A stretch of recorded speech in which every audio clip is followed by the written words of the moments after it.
All right. Welcome back to another episode of Health Without the System. I am Dr. Tim Scott. And my name is Mia Scott, guys. Welcome back again. I think today is episode 28. You stole my thunder. I was just about Darn. to say, Mia, do you know what episode this is? I do. I know. 28 episodes. So this is sort of our season one finale. I'm really excited to bring this. And just to let our audience know, this is going to serve as sort of a recap of kind of everything we've done so far. We started this back in, was it like March or something? Yeah, it's Something earlier like this that. year. Yeah. So a recap of this year, kind of going over some of the big points and trying to put together maybe this little handbook of living cleaner, healthier, functional lifestyle.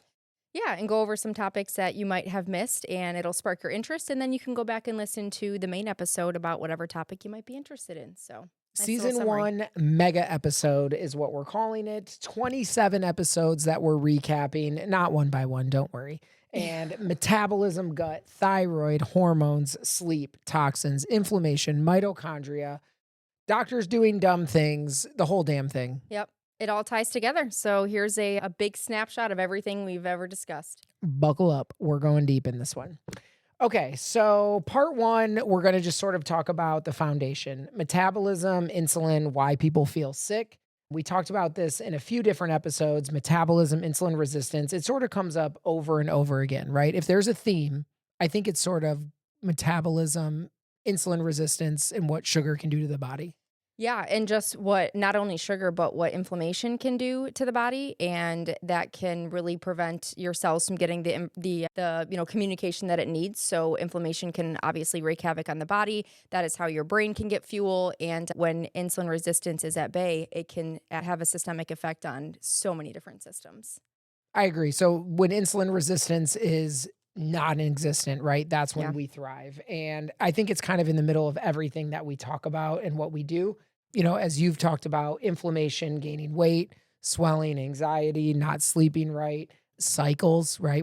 You've talked recently with Brandy about hormonal health, and we'll get to that. But insulin resistance plays a role in all of that. I mean, I think it's a major factor. And if people are going to take a theme away from this or something home, it's understand glucose, which is basically all our food is going to break down to glucose, for simplicity. Glucose enters the bloodstream, stimulates that insulin response. Mhm. And another thing I want to say real quick, I'm guilty of this as a physician practicing many years in my career, Yep. I thought insulin was a good thing. And I mean, obviously insulin's a good thing in that we need Sure, it, but it's actually not a great hormone that you want or a peptide that you want around all the time, right? Mhm. Like you actually want your body to produce the least amount of insulin possible and you want your cells to be very responsive to Yep. it. Yep. And so I think that's a key takeaway that I really want people to understand is keeping glucose down will keep insulin down. Insulin is your fat storage hormone, your catabolic hormone. And really we want to be more in like that building mode, build muscle, burn fat. Yep. And it really took a turn for us. I mean, we had so many patients that, of course, have metabolic dysfunction. And we realized that by reducing inflammation and all of these things that go hand in hand, metabolic health, toxins, underlying infections, and hidden things that need to be dealt with, it just makes such a big difference on the entire picture. So obviously, you guys know that we do GLPs. That is one of our big strong suits here at Rixa, but we use that as just a tool. It is not a Band-Aid. It is not even necessarily a full crutch. So, throw back to our journey. Tim and I have been doing this for, I don't even know how many, like 6+ years, I would say, or 5 years for actual peptides. And the longer we do this, the more that we realize all the benefits it has. And it's not just a weight loss shot. And in fact, that's quite honestly not what I think about at all when I use this in my day-to-day practice. We talk about how it can address these underlying issues like the insulin resistance, inflammation. We've had such a great success with our patients using this for anti-inflammatory purposes. Maybe they have some autoimmune issues, maybe they have some degenerative disc disease, and that comes from baseline inflammation, which is what we love about some of the peptides that we use. It can just make people feel much better by helping address root cause while they're fixing lifestyle change. I agree. And as you mentioned, GLP-1s like semaglutide, tirzepatide, those Sure. are peptides. Those are signaling molecules in our body. And I agree. I mean, we could sit here and go over story after story. I had two different phone calls today. I had 11 appointments today, 2 of the phone calls. We spent 10 minutes talking about how much this has changed somebody's life. Mhm. And again, it's so cool to see them over the months. Both of these people have been with us about a year. they came into this like, yeah, I want to lose weight. And then through our constant discussions about, metabolic health, insulin resistance, Yeah. teaching them how to eat right and take care of their body, it's become so much more than that. The way they feel, the way they look, their skin, their labs, their hormones. I mean, everything improves. And again, why is that? I mean, it all comes down to metabolism, mitochondrial health, insulin resistance. Lifestyle change, which brings us into mitochondria. Yeah, so we talked a lot about that. Yes, we did. It's our little powerhouse. Not even, they're tiny, but man, are they mighty. So these are basically your engines. They're what fuel your body. It's what fuels all your cells to do the things that it needs to do. And when you have some underlining toxins, infections, poor lifestyle, inflammation, they can't do what they are meant to do, give us energy, make us feel good. So, when people say I'm so young or I'm old and I feel so tired, it's just age. No, you have to fuel your mitochondria in the correct way so they can thrive, because without proper and good mitochondria, the rest is history. You can have cells that go kind of wild. That's, you can have cancer proliferation cells and things of that nature. And then you can just feel super sluggish because your mitochondria is not able to have those little power engines working as we like them to. Yeah, I mean, just break it down to brass tacks here. So mitochondria produce ATP. We've mentioned this many times. ATP is the currency of energy in our body. So we need our mitochondria on point so that they can efficiently produce that currency. Imagine, a money printing press, right? Like you want it to be using the least amount of ink to make the most amount of money possible. You want to keep your expenses to a minimum in order to maximize your profit. However you want to look at it. That's what we want. And all of the decisions that we make in our life, the food that we eat, the way that we live, help determine that mitochondrial function. And that's not just physical energy, that goes to emotional energy, cognitive, hormonal. Like if your mitochondria are not doing what they need to do, you can have hormonal disturbances or imbalances. And then of course your metabolic energy, and you don't want to make your metabolism any worse. So you want good metabolism. Absolutely. And that comes from good cells. And your mitochondria actually age faster when everything is misaligned. And there's some cool things, like I've been wearing the Whoop band for a while, paying attention to my metabolic age estimates through that, been watching my VO2 max on that, and a lot of other different markers. I think something like that's been pretty cool. We'll talk about this later because it's really made me focus on my sleep. But I'm actually really concerned about my mitochondria, and I know how important it is to have good mitochondrial function. Things like toxins, poor sleep, chronic stress, alcohol, nutrient deficiencies, all of that stuff affects our mitochondria.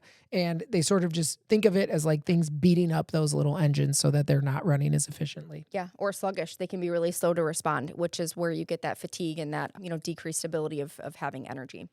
But the good news is we can fix them. There's lots of good things to do. Of course, we, preach the all the things until we're blue in the face. Strength training, huge. You want that muscle preservation. The more muscle mass you have, Muscle. Yes, the more muscle mass you have, the more calories you're going to burn doing absolutely nothing. It's going to increase your metabolism, make you more insulin sensitive. It's better bone density. I love this stat real quick. I love this stat. Muscle is responsible for 85% of non-insulin mediated glucose uptake in your body, right?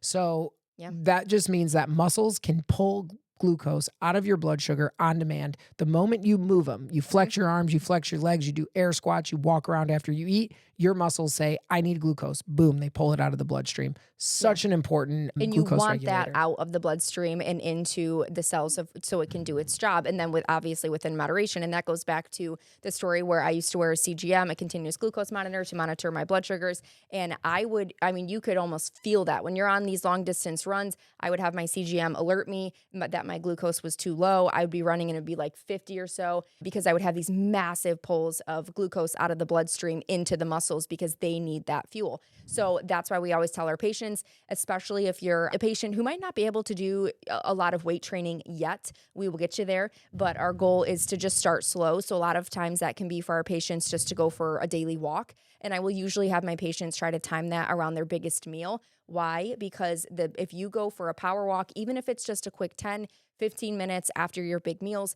like Tim said, your muscles get first dib. So you take a big meal, your glucose will go up. If you're walking immediately after that, your muscles are going to say, hey, we are being used. We need energy. Give us that glucose. And then you can have that decreased response in the insulin. And that is our overall goal. You don't want your insulin having to pump out, mass amounts meal after meal because you're eating too much sugar or not being active enough for your muscles. Absolutely. So we beat that nail to death. strength training, interval training, speed training, things like that, working those fast twitch muscle fibers.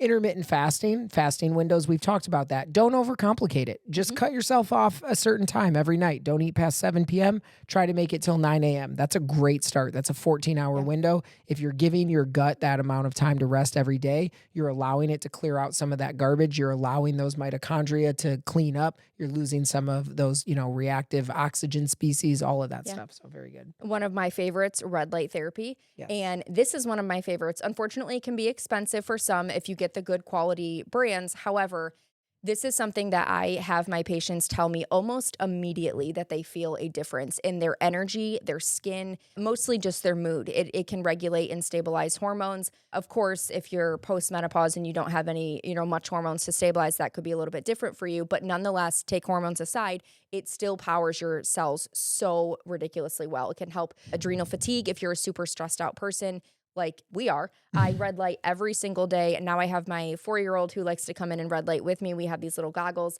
We use the Platinum LED. The Loombox is good. There's a lot of really good brands out there. But if anybody is struggling with super fatigue, obviously we're going to address lifestyle, but these are some great tools to add in the biohacking world, so to speak, to really help fuel your body. And let's not forget there are a lot of places in everybody's area that do offer red light. Yep. We do happen to own a franchise location, Restore Hyper Wellness. Yep. That's a great place. You can do red light, sauna, cold therapy, IV drips, HBOT. Yeah. Yep. That's another great one. Cold exposure, as cold exposure can be good if you have high amounts of adrenal fatigue or you're a non-optimized thyroid patient. I would not do a cold plunge or at least cold not exposure. Often. Yeah. But those are the things that can really help in the I actually don't world. tell anyone to do the cold every day. I think more of like 3 times a week would be great for most people. Even 2 times a week, I think you get some of those benefits, especially if you're doing other things with it. But I do think you can overdo that cold exposure. Like you said, there's certain people. Yep, for sure. Okay, so a big topic we talked about. This has become one of my favorites. May I ask if you guys are interested in gut microbiome, leaky gut, inflammation? Give me a follow on TikTok. It's something I've been digging into a little bit more. I am at Metabolic Doc, just how it sounds. You can also find me on Facebook and Instagram. I do a little bit less on there. I feel like I'm more on TikTok, but I'm just Timothy Scott DO on Facebook and Instagram. But check out TikTok. I do a lot of cool stuff on there. Sorry. A plug for myself. That's okay. So next is your gut. And we kind of think about this, that if mitochondria is your engine, then your gut is basically like the fuel pipe. Yeah, it's sending it up. Yeah. Yep. So a lot of really cool things. We've talked about gut permeability and how proteins such as like zonulin can actually open up tight junctions. And then you can have some food particles and some toxic things that shouldn't be outside of your stomach can leak into the bloodstream. Then that can have a systemic effect of autoimmune issues, inflammation, food sensitivities, because if you're chronically leaking some of these food particles, your body can basically launch an attack against some of these enzymes and proteins. And then you can have food sensitivities different than allergies, much different than allergies, but nonetheless can have you in baseline and inflammatory state. And as we know, inflammation breeds disease. Yeah, we'll get into that a little more, but just some broad topics of what we covered. And again, please come to our website, rixahealth.com. We have a podcast section. You can also go to healthwithoutthesystem.com where we have all of the different podcasts. Check back. We've talked about microbiome diversity, the importance of that. I talked a little bit about what are known as these keystone species of bacteria that really kind of don't even exist in humans anymore. We've sort of eradicated them in ourselves thanks to things like formula, antibiotics, C-sections, all these things that hurt our normal gut flora. That's a big one, microbiome diversity. We've talked about dysbiosis, which is that overgrowth of bad bacteria in the colon. We talked about SIBO, which is where colonic bacteria grow up into the small intestine. We've talked about leaky gut, like Mia said. And then, of course, we've talked about how antibiotics, medications like proton pump inhibitors, NSAIDs, processed foods, which are covered with seed oils, glyphosate, stress, and alcohol, how all of these things affect your gut. And I just want you guys to take one moment to stop and think about the things I just listed. It literally covers a huge portion of what we put in our mouths and goes into our bellies every single day. You guys have to think more about your microbiome. Yeah.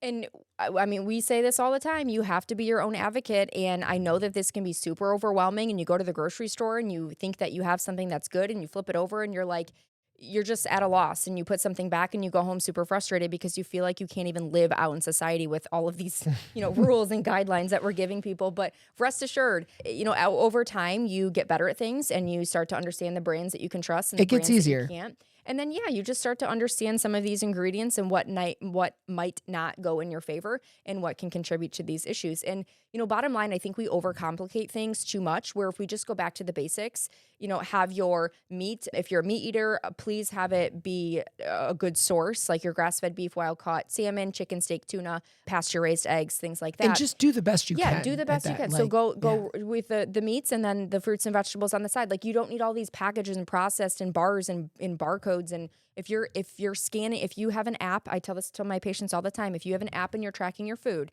and you're scanning at every meal, you're eating too processed. You shouldn't be able to scan an apple. You should type that in. Like, those are the things that you have to be aware of. And I get it can sound harsh at first, but it's a lifestyle change. And once you change your life, you'll just never go back. I agree. And I tell people to use the scanning apps to really help them understand what is actually bad about some of these processed foods. But I totally agree with you.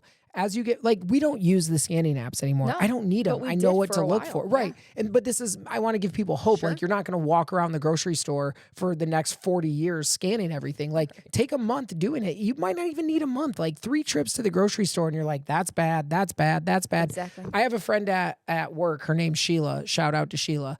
She is completely changing her entire lifestyle. And, she had been going to Applebee's like 6 days a week for, I don't know, a very long time. They know her by name. They call 911 when she doesn't show up. But Sheila is changing everything, and she started to use the app, and it's so cool to watch her like, Dr. Scott, I scanned this. Oh my God, it's bad. I thought this was good for me. And she's learned so quick. Like, she already scans 50% less of what she did. She's been doing this for a couple weeks. So props to Sheila. She's my homie. And there is hope. Do you want to do a quick segment on what your PPIs you're doing real quick? If we're talking about gut health? Yeah, let's just make it quick though. Okay. Again, follow me on social media. I've talked about my That's gut why I health. brought that up. I've been on a PPI for 16 years. I sort of started it. I was in my early 20s. I just started having acid reflux. Like, I was probably eating like absolute crap. I was drinking alcohol from time to time, whatever normal 20-year-olds do. And I started to get acid reflux, and my buddy was like, hey, you should take a Prilosec. And so I took a course of it for like a week, and it was gone. And I was like, cool. And I stopped. And like 3-4 months go by. I have the same thing again. I'm like, oh, I'm going to do another course of that Prilosec. Same thing. And then I think it was the 3rd time I tried to stop after a week, and I was like, uh-oh, it didn't go away. Lo and behold, 16 years later, I couldn't stop it. Mind you, on the insert, it says that this should never be used more than 2 weeks. Yeah, I missed that memo. Most providers miss that memo. Yeah, and as a physician, I didn't even know that, because so many Americans are on these chronically. I know. And it decreases all B vitamins, depletes. You're at much greater risk for dementia, gut dysbiosis, leaky gut, malabsorption of nutrients. I can go on. There's a lot associated with it, and it's been a goal of mine to get off for a while. If anybody's out there and they're on these and they want to get off, just know it's not easy. I do have a protocol that I've put together, and I'm willing to help people. I'm not like a complete pro at it yet. I'm still doing this myself. I think almost 4 weeks in, but I had a lot going on. So if you've been on these a long time, you 100% have SIBO, because you have now become hypochloritic, like your stomach acid is low and some of these bad bacteria can grow and they have taken over. So I had a lot of eradication to do. And just like they don't grow overnight, they don't go away overnight. Yep. So I'm getting better. I'm learning different things. I've tried different products, some things that have worked, some haven't. It's been a journey. I'd be willing to help people. Just reach out to me. And just quick, that's our 2nd time around. We tried this a few years ago. Third time. Mind you, we didn't know what we know now. And so we were just starting our functional medicine journey a few years ago, and it didn't work. We couldn't get them off of it. And so now this time around, I'm like, okay, I can't have a senile husband in 10 years because you're losing your brain. We need to get you off these PPIs. So, but knock on wood, I don't even. It's going okay. It's going okay. I'm down. I'm doing a half dose. So I was doing 20 milligrams a day. I'm down to 10 milligrams a day. I skipped a couple days and it kind of got bad again. So I got back on, but I am for sure down to 10 a day. And I think by next week, I'm going to be ready to fully go every other day. But there's so much more to that. He's doing probiotics. We're not even going to get into that, but just know. I have a backpack full of different things to support my gut lining, eradicate small intestinal bacterial overgrowth. I have things, I tried to make my own yogurts. Those did not turn out well. Mine didn't either the first time. If you could imagine like what diarrhea from a sloth bear looks like, I think that's what my yogurt. Your yogurt looked Yeah, like. it was gross. Probably smelled like I it need too. to try that again though, because I do want to have that yogurt. Yeah. If you guys have any good, clean, organic yogurt recipes, send them I to have us. the recipe. I just don't know how to make it come out right. Yeah, well, then that's not a good recipe. Whatever. So if anybody has better ones, let us know. All right, let's jump ship. Let's talk about what's next. Gluten, wheat, and glyphosate. Yeah, it's sort of an extension of the gut protocol, right? So Yep. I am going to say this. I don't care if you agree with me or not, because whatever. Humans were not meant to eat wheat products. We're not meant to eat gluten. We're surely not meant to eat glyphosate, which is sprayed all over it. Now, does that mean you're going to die if you eat these things? No. But I just want it to be known that humans have been consuming wheat and wheat products for less than 1% of our history on this planet. So That's just crazy. letting you know, we don't need Yeah. it. You don't need it. No, I don't think we need it. And what's the biggest lie in it? Your heart healthy whole grains. Oh, yeah. Eat your whole Yeah, that grains doesn't- for I don't- heart health. I You don't know, even when know. people say that, they're basically saying eat a big glucose load, eat a bunch of amylopectins, No drive your blood protein. sugar up, drive your triglycerides up, promote heart disease. It is bad. And sprinkle some glyphosate. There's on so it. much I could say about this. Yeah, I understand where he's coming from. We do consume some bread. We make I our still own do eat sourdough. it. Yeah, I'm not yeah, going to for say I'm sure. 0%. Yeah. I love when you make sourdough. Yeah. I just think go back to, the olden days. I still do think they had some wheat, but nowhere near what we're eating today. Well, that's That the is difference, problem. And the way we process it, and that different countries regulate it differently, and like he said, The glyphosate. yeah, exactly. So we again, you could go back to this episode to listen to it, but it's been genetically modified to a form that is not even comparable to wheat that was around even 100 years ago. The way that it affects our blood sugar is the biggest problem with gluten and wheat products. It sends our blood sugar soaring. It raises those insulin levels. It raises triglycerides. Very, very bad for metabolic health. The second problem, as Mia mentioned earlier, is it's inflammatory. A lot of people have undiagnosed and unnoticed sensitivities to wheat and gluten, and you get this chronic hit in your gut wall, which then leads to that leaky gut, intestinal permeability, and then the autoimmune skin conditions, all the other things she talked about. It is absolutely awesome when I'm working with a patient who has obesity, rheumatoid arthritis, maybe thyroid issues, and we finally make the connection to stop wheat and gluten, and everything improves. Yeah. Oh, Eczema, it's a godsend. skin, Yeah. hair, weight, joints, everything. Yes. Anybody who is achy or inflamed, that's the number one thing. And like I said, this is why other countries do better than we do. You can go to Italy and have some gluten and feel much better just because the way it's processed.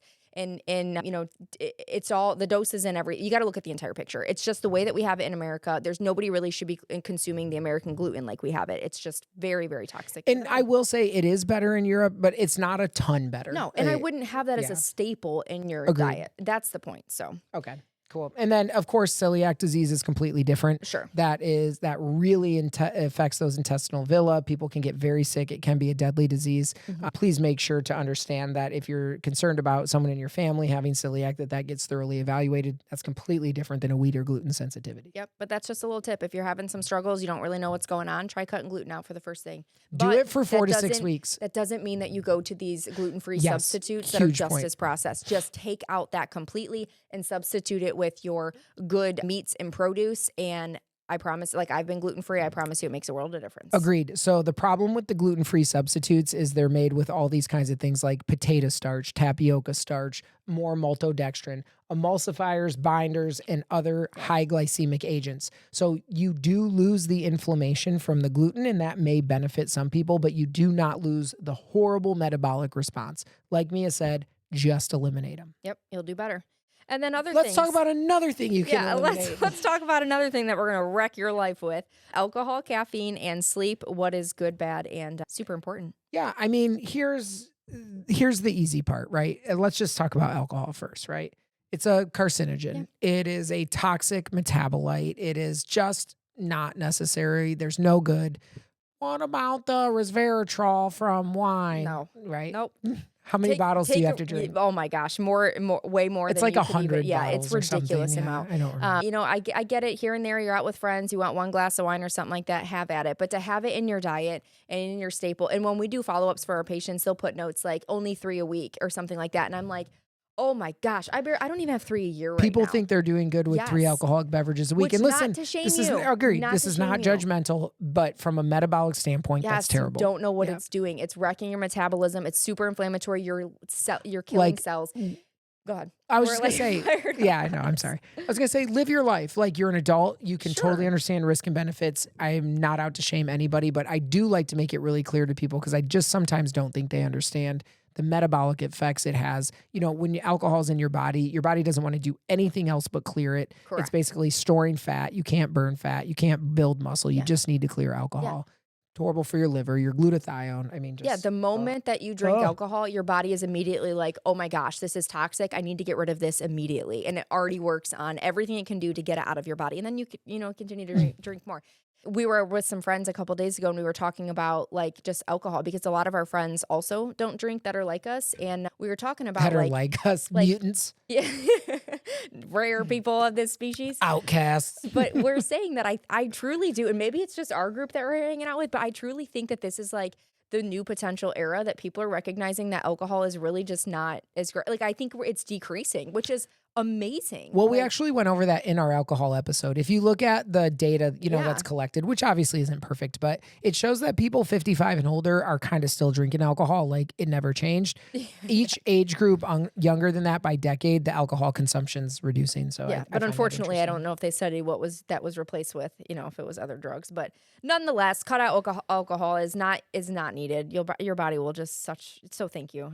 I can't even do it. Another Can't one even we do it. talk about a lot. Let's not spend too much time, but coffee. Yeah, coffee. It's good. It And is bad. good. It is good and It's bad. mostly good. It is. It is mostly good. Yeah. And coffee, I mean, once again, you have to make sure that it's good sourced, organic. Make sure that it has to be organic. That's like a non-negotiable. The coffee beans are one of the heaviest sprayed glyphosate crops. There's basically no cutoff on how many times that they can spray these beans. You want to get I just imagine a little coffee being like, help me. Yeah, With glyphosate all like, and they're over. all shriveled up like a Help me. raisin. We use Purity, and it's organic, and they test every single batch for mold because yes, mold can absolutely be coffee can be one of the biggest, mold storing foods that we can eat along with grains. But that is one, like if I have a patient that's very mold toxic, that's the first thing I'm addressing. Where's your coffee sourced from? Your grains? Are you getting the K cups? Please don't use the K cups. Microplastics. Yeah, don't do it. So we use the Purity and we do a pour over or we have a French press. So We you're also- really doing with no plastic. We also like Four Sigmatic. We do. I Yeah. love Four Sigmatic as well. The mushroom blend that's my like thing right now. It's so good. I liked the Lineage Provisions coffee too, but you said that was least It's not the favorite. only reason it's not that I don't like it. The flavor's good. I'm like a super bold coffee drinker, so I get it's not. Which it is wasn't so as weird. bold. We've totally flipped on that. I used Yeah. to like the blackest like tar coffee, and now I'm like, can I have a lighter roast? Yeah. Yeah. And my coffee, like it's like tar when I dump it out at the end of the day. Gross. But anyway, so coffee, Yeah, antioxidants, antioxidants. Yeah, polyphenols, there it you can go. improve mood and cognition. It can absolutely help feed the gut It can. microbiome. But if you're a sensitive person or going through a high amounts of, stress and cortisol, this can absolutely impact you. It can wreck your sleep patterns. It can cause more anxiety. Cortisol can cause the more anxiety as well. So I highly recommend that if you feel like you're somebody who's very stressed and you feel like you have somebody that has high cortisol in the morning, in example, you have a cup of coffee for the first thing and you're like just jittery and you're anxious and you just feel like you have anxiety, but that's not normally you. Highly recommend you not drink your cup of coffee first thing in the morning. You eat some protein first and then go back to your coffee. And usually that will help really regulate cortisol. It'll help curb that glycemic response and it can cut anxiety to a T. Two Don't last start your things. day with just coffee with no protein. Two last things to mention about that. First off, going back to the gut, coffee does have some good antimicrobial properties in your gut. It can actually kill off some of the bad bacteria. And not choosing good brands, aka drinking the crap, especially Starbucks, McDonald's, these are all glyphosate loaded coffees. Glyphosate is actually an antibacterial in your gut, but it kills off a lot of the good bacteria. It's actually a broad spectrum antibiotic when it comes to your body. So it kills off a ton of good bacteria. That's part of the problem with the processed foods that are covered in glyphosate is how it absolutely wrecks your gut. Done. Yep.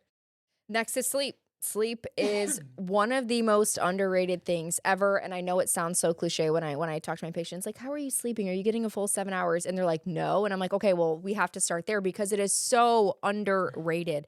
It just does so much for your body. It helps detoxify your brain through that lymphatic system. So you can literally have, when you go into these deep sleeps, you can have the cerebral spinal fluid that will come up into your brain and kind of do this wash. And it can really make a difference for those toxins. Remember, your body knows what it's doing, and that is your rest time. That is your time to clean house. That's your time to not worry about digesting food. It really is. I like imagine you go to sleep and all these like workers come Yeah, out they're and just coming out. start They're like, sweeping it's up our like time. Yeah. time to clean this place. Right. And they just literally clean house. They can reset your immune function. They can go through and sweep out cancer cells. This is why fasting for some cancer patients can be very beneficial. Once you get in that fasting state, you get these, macrophages that go out and basically start this, cellular destruction on cells that are unstable or look a little funky and shouldn't be in your body.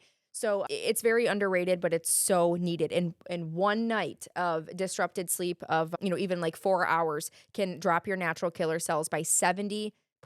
That is your immune system. So That's your cancer fighters too. correct. Yeah. Those are I mean, big. that's everything. So if you're not So sleeping one well, night of bad sleep Mhm. drops those natural killer cells. Now, again, you think, okay, one night of bad sleep, but imagine if that's a routine for you. Imagine if that's happening 3 nights a Yeah. week for whatever reason. and I hate to say it, imagine you night shift workers that studies know you absolutely live a less long life. How do you yeah, remember that? less years. Yeah, just because of what that does to your body. So Sleeping is not laziness. And I think you need to say that sometimes for the people in the back because, we've built this culture. I'll sleep when I'm dead, sleeps for the week. I don't need to sleep. I I'm used to so say that all the cool. time. I don't sleep. Yep. Me too. Like that. It's almost like a badge of honor, right? Right. And I mentioned it earlier, the Whoop band that I've been wearing, which, mind you, make sure you read the entire instructions so that you're not wearing it for the first 2 months with a giant battery pack on it. And everyone's asking you why you have like a 14-pound dumbbell on your wrist. And you're like, because I'm wearing the Whoop band. And they're like, bro, you could take that battery pack off. Yeah, and then So we didn't now I find know out that you could take the battery pack off until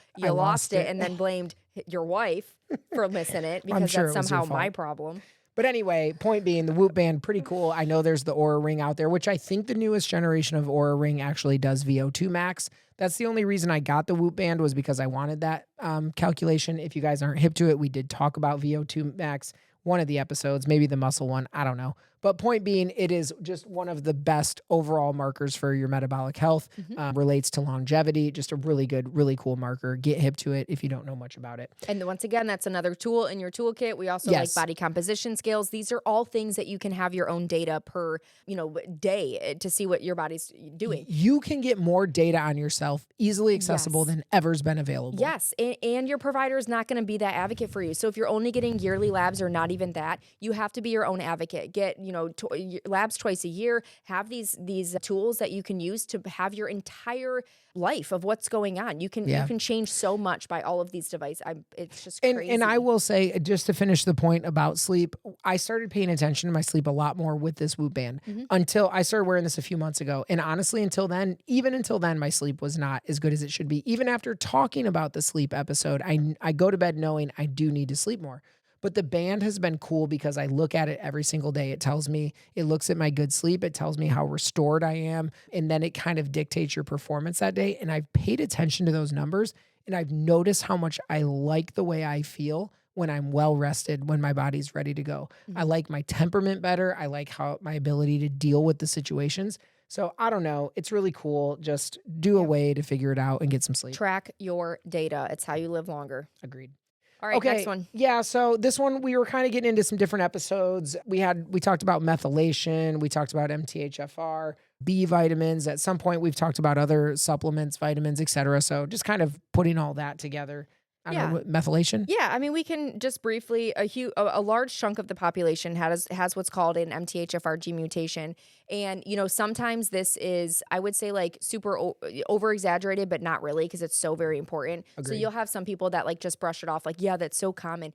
Yes, it is common, but given that the fact that we live in such a toxic environment, these people who have these genes have a much harder time detoxifying. They're at higher risk to build up toxins. They're at higher risk not to be able to convert these methylated or unmethylated vitamins and different properties that our body needs. And essentially, if you have this gene mutation, honestly, just consider that you do. These are the things that we talk about for lifestyle change that you can support your methylation properties, because without methylation, your body really doesn't function well. And they say about 40 or 50 or 45% about 40% or something of the population has this gene mutation that is tested Mind you, this is not a common test. So where are some people getting this tested from? If you are somebody who's getting chronic or multiple miscarriages, they're going to be testing you for that gene mutation because you could have a folic acid deficiency due to the fact that you can't methylate synthetic folic acid. So that's one reason. So it's not a common test that your PCP is just like, we're Yeah, gonna let's just check that for we're you. just Yeah. gonna check it. So those numbers are low. So Yeah. long story short, the biggest thing that this matters for is number one, there's foods that we can do to help support our methylation cycle,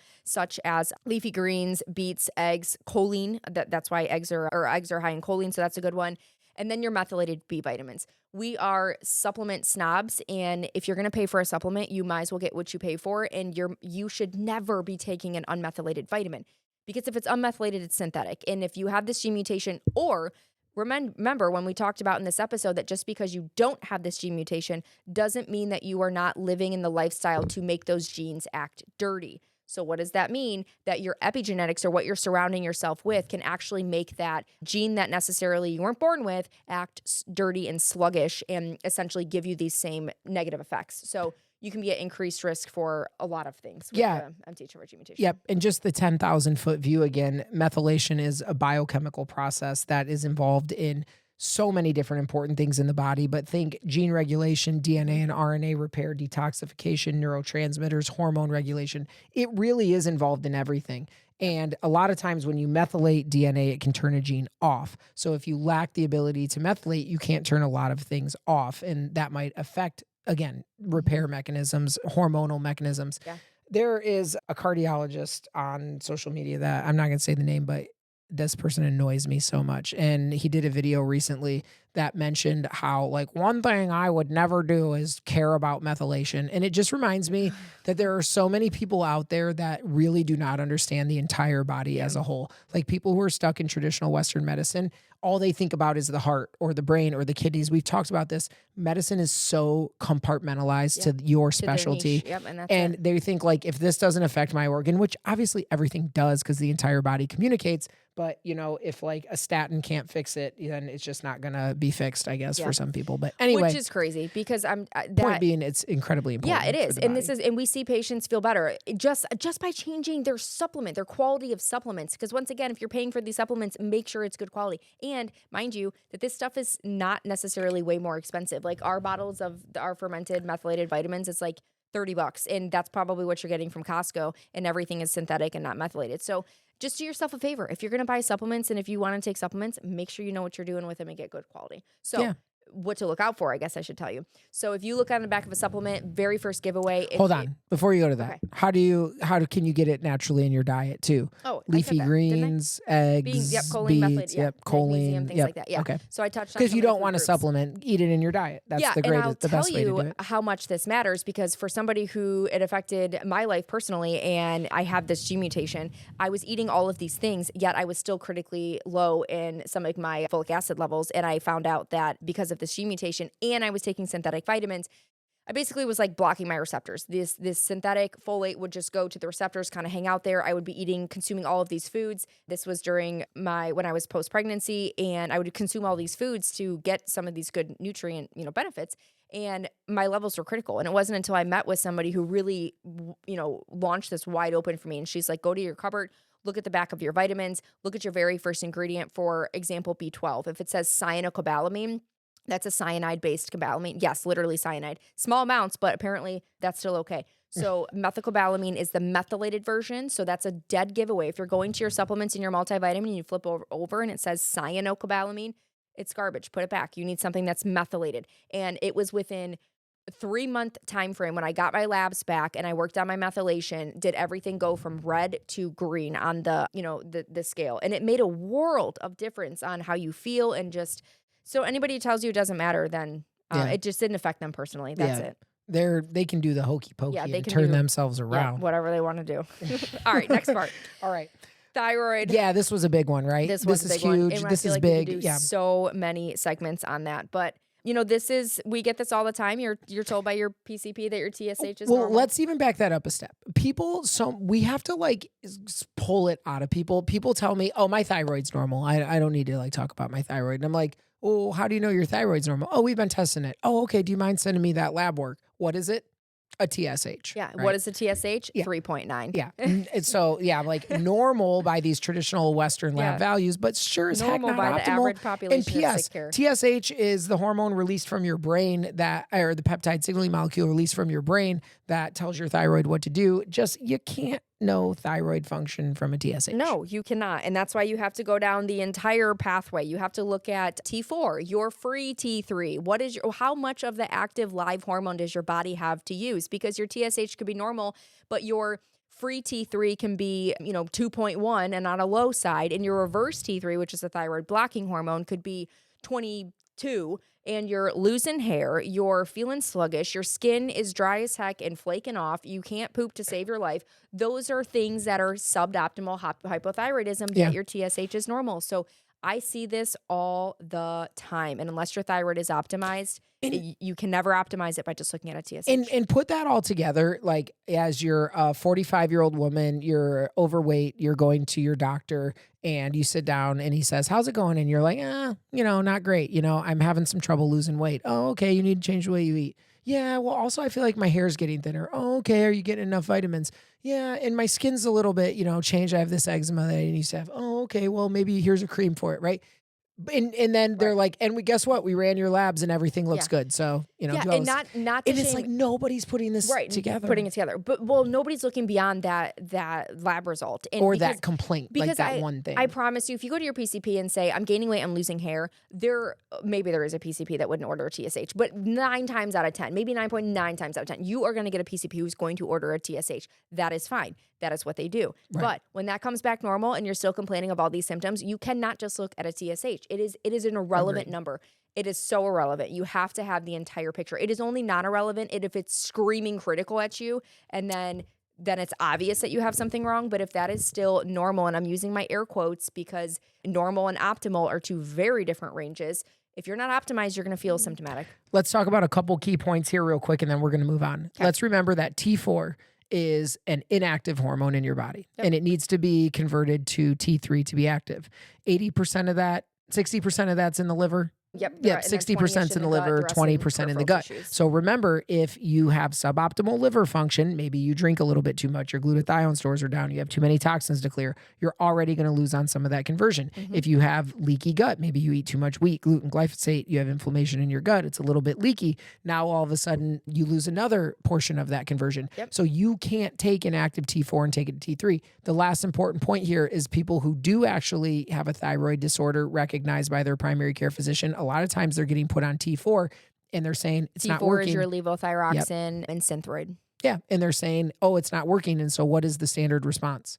Increase your dose. Yeah. And is that going to work for most people? No, because a lot of times, and we also see this all the time. I mean, I see the other week I about fell out of my chair. It was a 300 milligrams of Synthroid. I'm like, how is that even possible to be on something that high? She felt like death, but her TSH was normal. And I'm like, I promise you, if I get a reverse T3, it's going to be through the freaking roof, because that is the main problem. The number one reason, even though your thyroid can look normal, if you're on a high dose of Synthroid and they just keep adding Synthroid to you and you feel worse, but your TSH is normal, you are likely converting too much to the reverse T3, and that's your thyroid blocking hormone. And you likely need to back down your T4 and add in a T3, like leothyrin, Cytomel, something like that, or go to the ones that are already blended, like Armor or MP Thyroid, that is 80% T4, 20% T3, because you need that T3. And the problem is they can throw T4 at you all day long, and if you do not have the ability or the good resources, function to be able to convert that physiologic form resources to active 3, you're going to feel like crap. Vitamin D, zinc, selenium, all involved in the process. Lots of other cofactors, magnesium, right? If you don't have those, you can't convert. Yeah, zinc, ferritin, looking at your antibodies.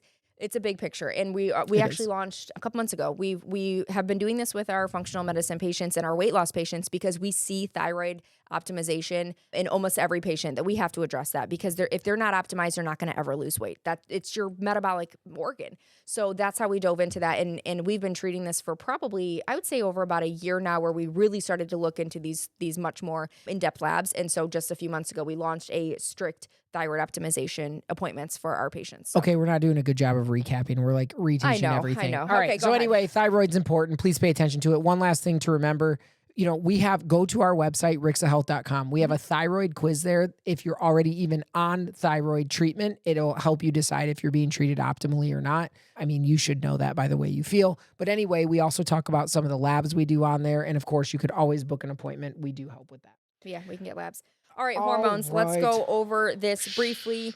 This was an episode with Hormones. Brandy. Shout out to Brandy. I absolutely adore her. She is one of my favorite providers. I collaborate with her probably 4 times a week. I keep telling her we're just going to put her on our payroll at this rate. But she's great, and she knew a lot about hormones or knows a lot about hormones, so pay attention to that episode. We broke down a lot. What estrogen, the forms of estrogen, symptoms of low estrogen, what that would look like for you in peri or postmenopause, the chaos of hormones, the fluctuating of mood. What if you're perimenopause and your provider doesn't want to support you? Or my favorite, only because I hate it so much, is that you're peri and postmenopause, you're going to your OB just to get handed a prescription of synthetic birth control. So that one, but the other one that drives me nuts, and I see this a lot in the ER, is the SSRI. And yes, how long, excuse me, how old are you? 47. Oh, okay. How long do you think you've been in perimenopause? About 3 years. Oh, okay. How long have you been on an SSRI? 3 years. Yeah, about 3 years. Oh, because you had anxiety, palpitations, and your mood changed? And now you have a Interesting. cardiologist referral and nobody looked at your hormones or told you how to optimize them. And so anyway, that was a great episode. Look into that every single female eventually, if they live long enough, fingers crossed, that they will go through this. Let's also just say for a minute, let's recap this. So hormones in females, HRT is inherently safe. It doesn't mean it's for everybody, but it is safe. There are significant benefits associated with it. And the Women's Health Initiative from 2002 has been completely debunked, okay? Everything that they said was bad about hormones has basically been proven to be false. We're not going to dive into it today, but I really want to encourage our female audience to question this. Are you perimenopausal? Are you menopausal? Have your hormones been addressed? If not, again, rixahealth.com. We will take care of you. But listen, there's other people out there too. Just get someone to help you. Yeah, if you want somebody in person, Brandy's a great one. Yeah, Renewed Therapeutics. Therapeutics. Yeah, we put her name in the show notes on our website. So there's options. And I wouldn't say don't take no for an answer, but that's okay if your provider is not comfortable with doing that. This is coming back. Hormones are coming back, and we are going to be able to start forcing some of the PCPs and the OBs to learn more, because there's so many people that can benefit from this, and there's not enough providers like this to do this. And now that the Women's Health Initiative study has really been blown into shreds and the black box warning was removed off of estrogen, we are going to see a major boom of hormones coming back. Thank God, it's been about time. I feel like estrogen is like William Wallace in Braveheart with his face painted. He's just riding a horse like storming the castle. It's like, we're coming, bitches. And it's pissed off for the label it got for 20 years. So beware. Okay, next, antibiotics, overuse, gut damage, all the things. Yeah, so again, this one, probably should have talked about this when we talked about the gut, but we'll just sort of skim through it. So, okay. It is currently November 25th when we are recording this, and we are right in the middle of cough, cold, flu season in, pretty much most of the country, but especially the Midwest where we live. And people get sinus pressure, sinus pain, runny noses, coughs, right? You do not need an antibiotic for this. This is not medical advice, but you don't need it. Correct. This is not medical advice, but for the most part, you do not need an antibiotic for this. So we are so used to, as a society, when you get these upper respiratory symptoms, I think some people genuinely believe you do not get better unless you get an antibiotic. Yeah. And they show up to the ER, the urgent cares. So much business is around this. But listen, guys, antibiotics, they're killing us. They're killing our gut. They're eradicating species that we need. I had someone ask me the other day, why do you think we get so many kidney stones nowadays? And I think it absolutely has to do with the loss of certain bacteria in our gut. It's an oxalobacter. I can't remember the exact one, but it has to do, with metabolism of different things. And I think this is one explanation why. When you start to look at kids with different behavioral issues as well, some of that can be tracked back to their gut health and the amount of antibiotics they had and ear infections and things like that. So I don't want to beat a dead horse here talking about the gut, but antibiotics affect your gut. That's my probably my biggest complaint about them Yeah. if I had to. And if you're healthy, ride the storm. Have your vitamin C and D and zinc. Yep. And now is the time That to is the stock trio. your cabinets. My medicine cabinet for my kiddos was stocked 2 months ago because every single time my husband opened up that cabinet, he's like, why do we have so many supplements in here? I'm like, it's flu season. It's coming up. Just brace the storm, support your body, and it's okay. I mean, he's working on, we have a fermented cough syrup that we made ourselves, or my husband, they made, that's sitting on the counter. It's like, you have to do the things that you can do to support your body. And if you have an antibiotic, you're only at greater risk to have a reoccurrence and kill your gut bacteria. And then your immune function that you just killed off as well, because your immunity lives in your gut. Now you're at reoccurrence for an infection. It's just a vicious cycle. So ride out the storm, build immunity. And then first and foremost, change your life. So when you don't get sick, or so when you get sick, you don't die. Yeah, agreed. Couple things to talk about. First off, the fermented cough syrup, that's pretty cool. So we're using honey as the base. And of course, honey's a superfood, got all kinds of good properties, antioxidant, anti-inflammatory, antibiotic. It's all in there, natural. So anyway, honey's the base. We're using pineapple, the core of a pineapple, because it's got bromelain. And then we're using... is very good for, breaking up thick mucus lining in your lungs. We also have a bromelain spray that we use, but that's what we do whenever, even throughout the summer, when you have pineapples, save that core. Decore it and put that core in your freezer and save it for a rainy day. Put it in smoothies, blend it up, or during flu season, make a big tincture of it. But the core is the center of the pineapple, has the highest amount of bromelain. Yep. Honey, pineapple core, cinnamon stick, and cloves are what's in it. Letting it ferment, and garlic. Yeah. Yep. Letting Don't it forget your ferment. garlic. And then that particular one, because it has fruit, we'll throw it in the fridge after a few days. Yep. So 30 to 50% of antibiotics are unnecessary, completely unnecessary. You don't need it. Yeah. And I think it's the statistics right now that think for humans how many antibiotics we use. It is just insane. Now think about that. 90% of the antibiotics that we use in the United States go to animals.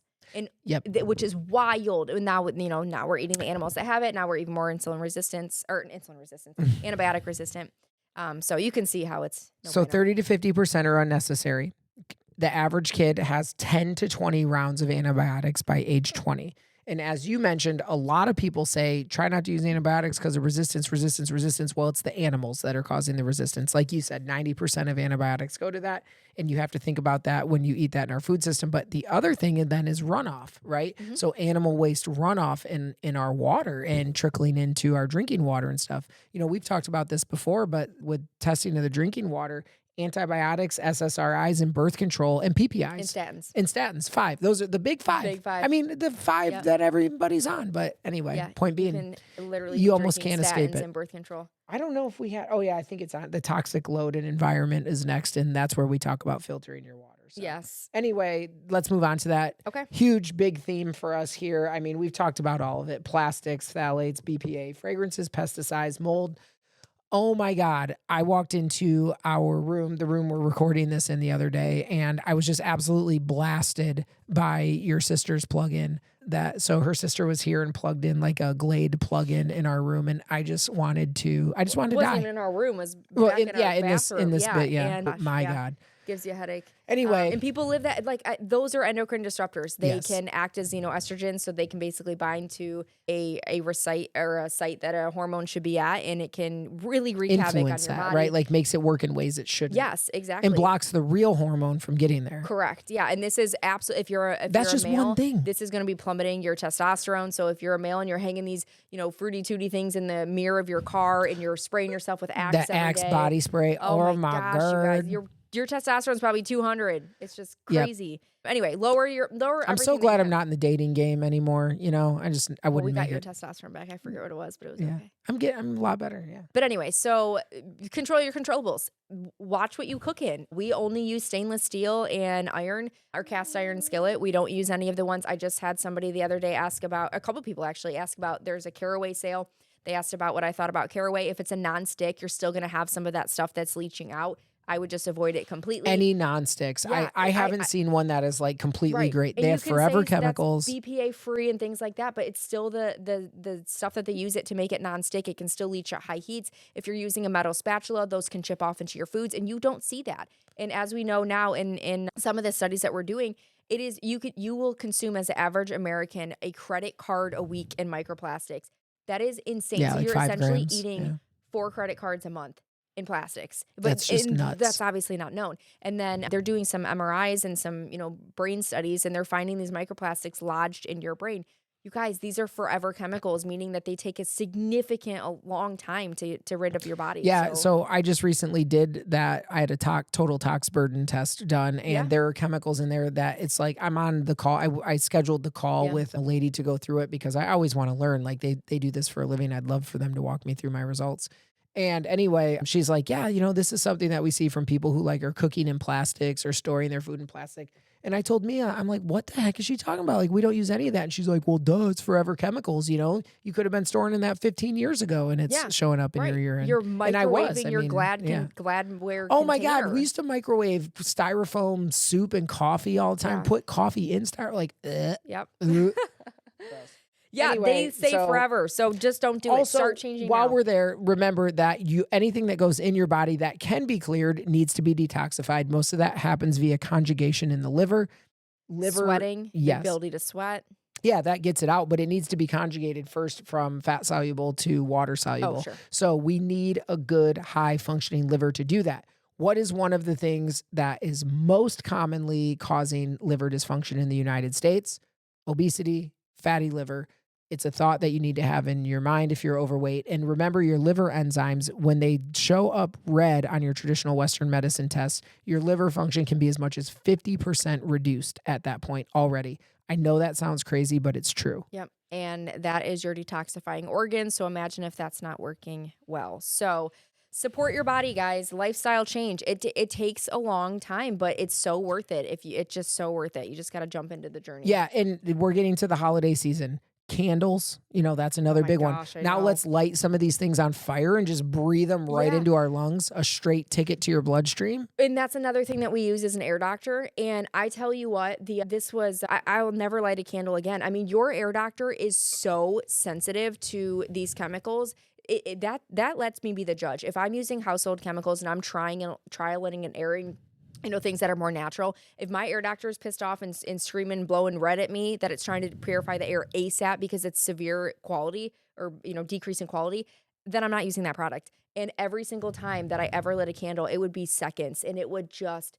Oh my gosh, that thing would come right out. It would be terrible. Or like when and my air doctor's upstairs, and I'm like, how does it even know that those are going? Remember that the air you breathe in your house is a reflection of the air outside as well. So like our air doctor will tell summer days we have the windows open, and if it's poor air quality and that air doctor's kicking on, we close the windows and keep the air purified. So just remember, your body is constantly exposed to the toxic sludge that we've talked about. Everything in this world is trying to poison you. So just do your best to reduce that burden. Yep. We talk about the rain barrel effect, right? It fills up until it overflows. Exactly. And that rain barrel effect, that's by Dr. Stephen Cabral. You can buy it on his website for free. You just have to pay for shipping. And that basically sums it up, that your body is a barrel and it can only hold so many toxins before it starts to overflow. And now you have these issues. Now you have, the inflammation, and God knows once you're inflamed, your disease processes, it's just luck of the draw what you're getting at that point.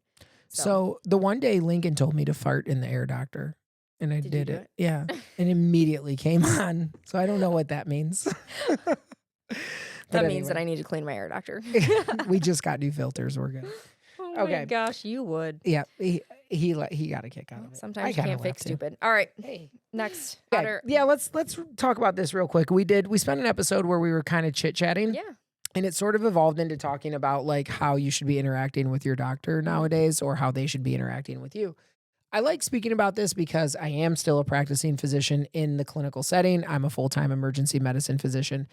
That is a different relationship than you have with your primary care doctor, but I still see the effects in the spillover, as do you, in telemedicine and in all the people we treat. Mm-hmm. So let's talk about that for a minute. Give me your skinny on this and just recap for people like what we said. It's frustrating when they get closed-minded because it really, it's all about the patient, right? That's bottom line. It's always about the patient. You go over. But it's not. But it's not. Yeah, it is we make us. it about ourselves as physicians. Right. And you say we as in not in the way we practice. Because I'm a physician. Yeah, I'm saying we physicians. But, we see this time and time again because I try to be an advocate for my patients, and I also try to be collaborative care when collaborative care is needed. For example, if somebody is already on a thyroid medication and not optimized, and I run my own results or my own testing because the PCP didn't agree with it, you want to be able to discuss these things, and you just get the cold shoulder, and I constantly get, well, that's not going to change treatment.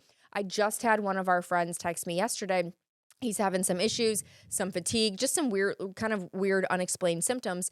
And he went to his primary care, who, mind you, I actually know, and basically said, "Hey, can we get these tests done?" And he said, "Well, that's not warranted. None like that. You're young. He's healthy. He's like in his 30s. He lifts weights, whatever. It can't be any of the things that I'm suggesting." And I'm like, God bless it. Like, you have a chance for insurance to cover these labs based on a symptom. And I told the patient what to say. I said, you're having these way afternoon crashes, like low libido. Like, I'm like, just at least get a thyroid panel. Of course, look at some testosterone, free T, sex hormone binding globulin.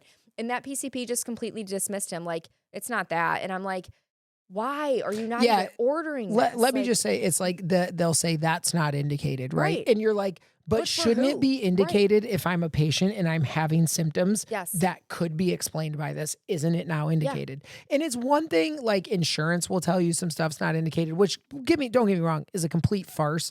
But for your doctor not to at least try Yep. and submit it and do it, like that's But what I even frustrates me. provided this patient with what to say for the ICD-10 code, so his provider can just make it so easy. Yep, sure. These are the complaints. This is what's going to be covered by insurance. Let's do it.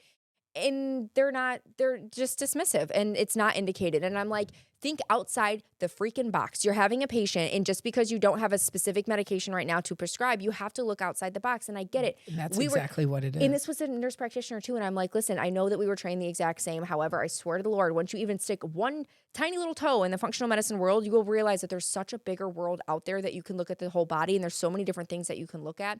And that doesn't necessarily mean a prescription. That can be lifestyle change. So here we are. He's going to come to me. I'm going to do the labs that the PCP wouldn't order.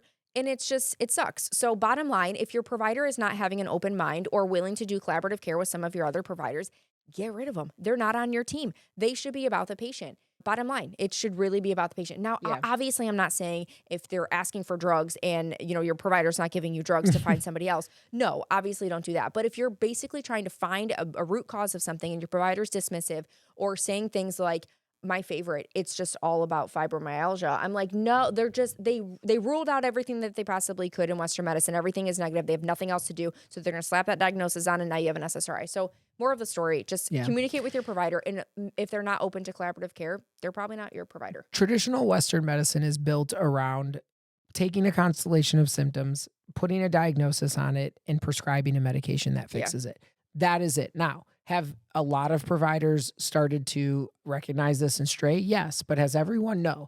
And I think you need to realize what provider you're working with. If they're still asking questions, labeling you, and writing a prescription, they're, probably might need to consider something else, especially if they're not open to other ideas. Right. Or just a simple, hey, I'm not really sure about that, but I'm completely fine if you want to work with another provider who can work with me. I have had PCPs Or I'll call look me. that up. Yeah, exactly. I've had PCPs call me and literally say, I see that you ordered this and you changed treatment plan. Can you walk me through like what, because I wasn't taught this. And I'm like, yes, I know. You were only taught to look at a TSH, and we have to lower your dose that you just hired for this patient and give her something else so they can be able to convert. Like, there's just so many things where I'm like, those are the providers that are going to have your back, because she didn't call me because she wanted to yell at me for doing something to her patient. She called me because she knew that that was a lesson that she can carry on to multiple other patients who are going to have this issue that she keeps running into. So you have to have an open mind, and science and medicine is constantly changing, and we know that we're significantly behind. So if you're practicing the same way that you did decades ago, you're practicing wrong. You're behind. Yeah. Not in every aspect, but that's a great you gotta be open-minded. segue into talking about the two guests we had on our podcast. Well, actually, we had three guests. Tony came on and talked about his journey with weight loss, hidradenitis, how GLPs and everything changed his life. We had Dr. Gokula and Brandy Sikorian, and these are providers that exist because traditional Western medicine cannot fulfill the needs of everybody. So Dr. Gokula, concierge connected care, he's a great primary care physician. He definitely follows an integrative functional type model, very into diet, lifestyle, and he is on this newer wave of concierge medicine where you sort of pay a fee to the provider. They have less patients, they have more access and more time to work on custom journeys with you. They do think outside of the box, they do collaborate. Definitely a new wave of medicine. I totally understand not everybody can just drop cash on something like that. But if you have the ability to look into it and you're not satisfied with your current provider, I encourage you to check out concierge medicine. Make sure it's still the right approach. check out Dr. Gokula if you live in Northwest Ohio. Yeah, I And think that's then- where medicine is eventually going to go. I think it has to, because people aren't getting better and we're actually getting No, sicker. we're getting so, much worse. yeah. And that's my biggest argument when people turn around and, there's so many things we're arguing about in the medical world. I mean, hormones, vaccines, medications, statins, all this stuff. And my only response to everything is, with all of these wonderful, beautiful things that are so-called that exist, why are we all sick? Why are kids sicker earlier? Why are they more sick? Why are adults sick? Why are we losing quality of life?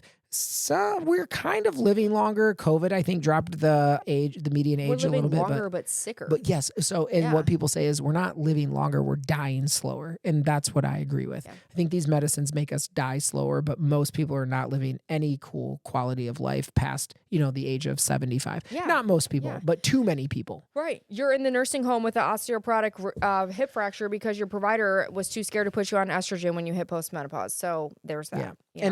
And of course, and that's why, people like Brandy are there with Renewed Therapeutics. Again, another great provider in Northwest Ohio. She does women's hormones. She was a wonderful guest, and men's. I'm sorry, women's and men's. Wonderful guest. Glad that she came on the podcast. Absolutely. All right. Well, let's wrap it up. Let's here. wrap What's it our up. final So, I mean, takeaways? this is the last one. To our audience, we're going to take a break, a couple months. It's the end of November. We're going to get back on late January, early February, but we have a lot going on in our lives. We have a lot of big things coming up next year. We need to regroup. We need to come up with some topics, line up some guests, and we really want to sort of take this in a new direction next year. Well, maybe not a new direction, but expand it. Yeah, exactly. And if you guys have any topics that you want to dive into, I think my next topics on my hit list eventually for next year is going to be mold, parasites for sure. We get a lot of those. We have some good ones. We'll do definitely another one on hormones. We'll probably do another one on thyroid. Cancer is a big one that people have asked us to talk about. Yeah. I'd really like to dive into that a little bit. ADHD would be a good one. And we still never really did the cortisol HPA axis, which I think we should circle back to. We'll probably do eventually another one for like something around revolving around kiddos and things for easier lifestyle with them. So if you guys have any topics, feel free to submit them, email us, message us on our, Facebook or Instagram. We have all the things: TikTok, Instagram, Facebook, of course, our podcast. We try to get out as much free information as we can. So if it's at any benefit to you guys or anybody that you might, benefit from, please like, share, follow, pass this along. Agreed. Please look us up on social media. Rixa Health has some good accounts. Our videos are not just to like sell products on there. There's really a lot of informational content. We have a YouTube channel where we do some of that. I have my own metabolic doc on TikTok. Check me out. I'd share a lot of free content. Yep. Mia, you're on there. You've not been as active lately. No, I've been very busy, but I will be getting back to that, doing some educational videos on that. We also have some supplements that we're going to be launching. We have whey protein and we have plant-based. Our plant-based protein is organic. It's really hard to navigate the supplement world. So we're going to start off with just a few things. Those will be up and running probably in the next few weeks here on our website. Proteins, creatine, livers, adrenals. Yeah, we're huge on liver support, thyroid Thyroid. support, just because we have so many patients that benefit from that. So my favorite things were the creatine and the protein powders, and then of course, supporting your adrenals. Clean, trusted sources. And we'll talk about that more soon. So thank you so much. We really appreciate you joining in this season. Again, rixahealth.com, like and share. Please tell other people about it. Mia, do you got the legal mumbo jumbo? I sure do. Just a reminder, folks, this podcast is for informational purposes only and is not medical advice. This is never a substitute for professional care, diagnosis, and or treatment. Always consult with your healthcare provider before making any changes to your health routine. Remember that you have the power. Join us in next time to get more knowledge. You have the power. You just need the knowledge. Thank you so much. All right, guys. Thank you.